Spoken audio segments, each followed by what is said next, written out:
My understanding of human rights is the basic access to constitutional rights, for instance, freedoms like right to speech, right to clothing, right to basic education, freedom of expression and such.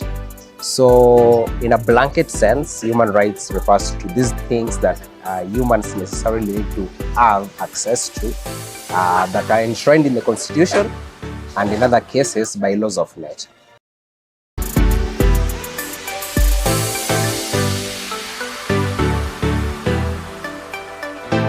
Lack of political goodwill. So this is the greatest challenge to human rights. Human rights need a system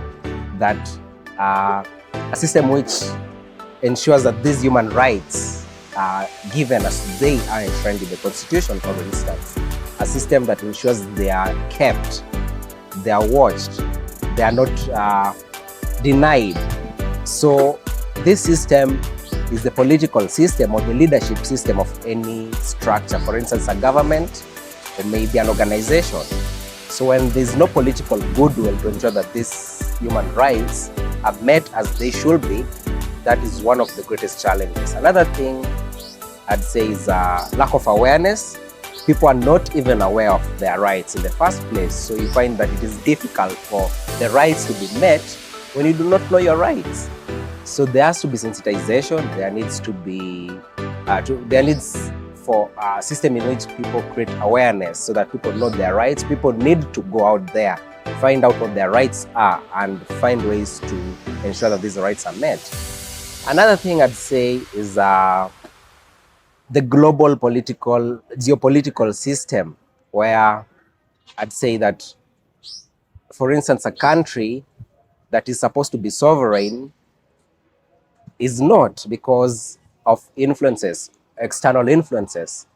I'd like to mention a country, but I'm not at liberty to do that. But we've seen systems or situations where a country is under so much influence from the Western countries, for instance, so much that democracy does no longer make sense, so much that human rights do not always, they are not always met as they should be because of influences that are external and not from within the country.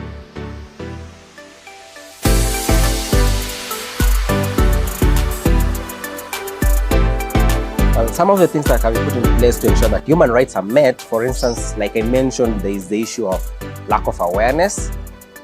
This, I wouldn't say, stems entirely from the people who do not have this awareness. Sometimes the awareness has to be perhaps ignited in them when, for instance, you do not know about your rights as per the Constitution. It could be because you've not had access to the Constitution, for instance. It could be because you've not gone through a formal education system to educate you about these rights that you're entitled to. So creating awareness, creating platforms for educating people on their rights, this is the biggest step in ensuring that human rights are met. Another thing is that political systems, governments, organizations, civil society organizations should work extremely hard to ensure that their sovereignty, what they stand for, their principles are adhered to, such that there can be no external influence which curtail human rights, as it were. So besides that, I also believe that leaders need to strictly adhere to the set standards. The Constitution is very specific, it's particular. If it's in an organization's structure, for instance, the rules, the principles of that organization, the policies, these things are always very particular. They are structured, they are standard. So it's up to those people who are charged with enforcing such rules, such principles, such freedoms to ensure that they are enforced as they should be. So in that sense, you'll find that human rights there'll be no or little chance of human rights being curtailed, because there is a system that tries to ensure that these human rights are met as they should be.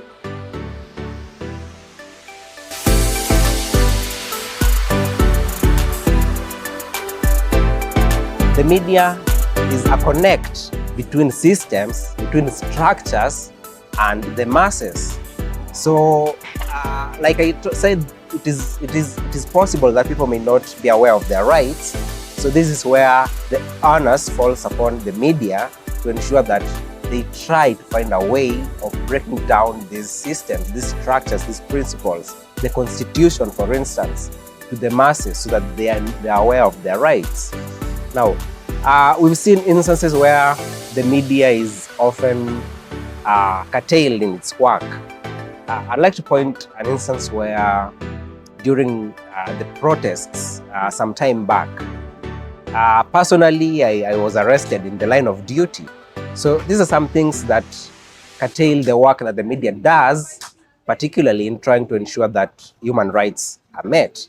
But what then can be done about this? Media needs to stand as a consolidated system, not media as independent structures.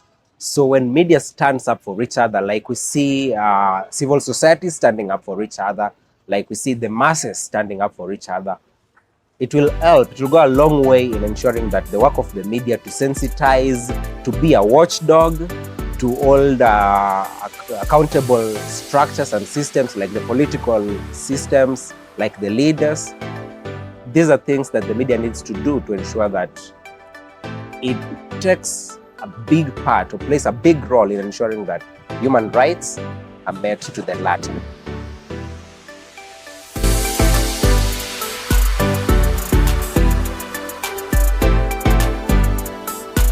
When it comes to stakeholders in ensuring that human rights, democracy, and freedom is met, there are a number of stakeholders, but in my opinion, the greatest stakeholder is the public, the masses for whom these human rights are meant.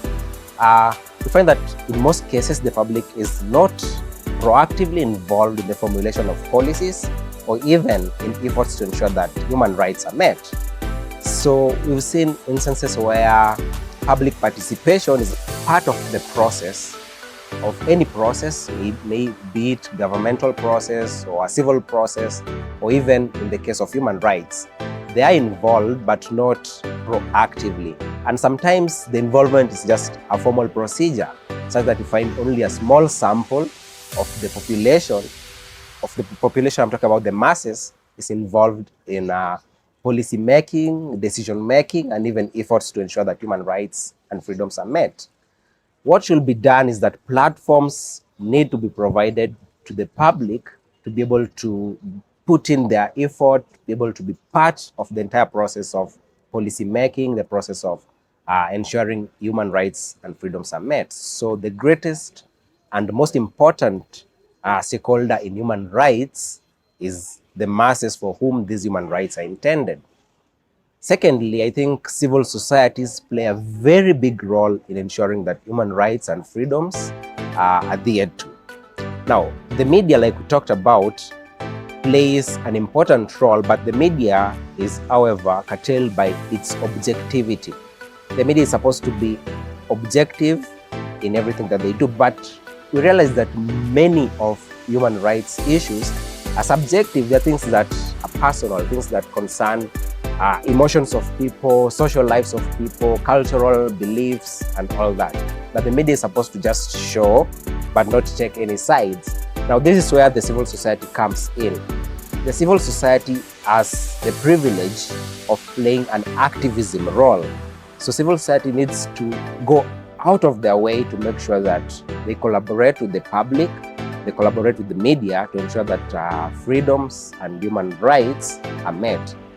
Another stakeholder, I'd say, is the governing systems, of which I'm talking about the leaders, the political leaders, elected, nominated, appointed. All these leaders in their respective positions need to play a very important role in ensuring that human rights are met. We find that one of the ways in which the public has a say is through electing leaders. Now, these leaders are supposed to be representatives of the electorate, the people who elected them to those positions. So in that sense, they're supposed to speak what these people want. They're supposed to be the mouthpiece of the masses.